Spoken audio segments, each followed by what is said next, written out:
మన ప్రభు అయిన రక్షకుడైనటువంటి యేసుక్రీస్తు వారి పేరిట మీ అందరికీ నా యొక్క శుభాభి నిండు వందనాలు తెలియజేస్తూ ఉంటున్నాను. ఈరోజు దేవుని యొక్క వాగ్దానము కీర్తనల గ్రంథము 92వ అధ్యాయము 18వ వచనం.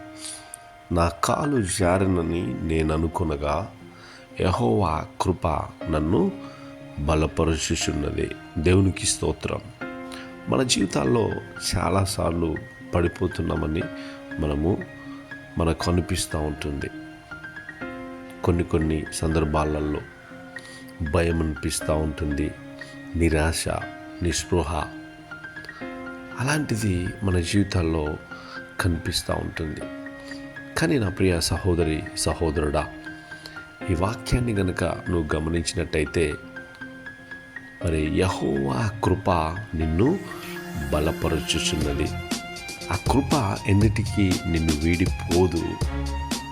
ఆ కృప ఎప్పుడు నిన్ను ఆదరిస్తూ ఉంటుంది, ఓదారుస్తూ ఉంటుంది. నువ్వు పడిపోతున్న స్థలములో అది నిన్ను నిలబెడతా ఉంటుంది. దేవుని యందు మనము నమ్మిక ఉంచాలి. విశ్వాసముతో ఆయన యందు మనము నమ్మిక ఉంచాలి. నా ప్రియ సహోదరి సహోదరుడా, మన జీవితాల్లో కూడా మనము చాలాసార్లు ఈ యొక్క స్థితిలోనే ఉంటాం.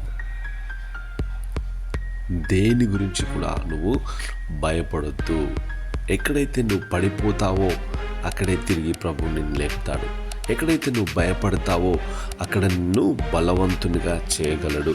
ఎక్కడైతే నేను ఇంకా నాతో కాదు అనుకుంటావో అందులో నిన్ను గొప్పవానిగా నిలబెడతాడు. మన ప్రభువు ఆయన కృప నిత్యము ఉంటుంది. ఆయన కృప నిరంతరము ఉంటుంది. ఆయన కృప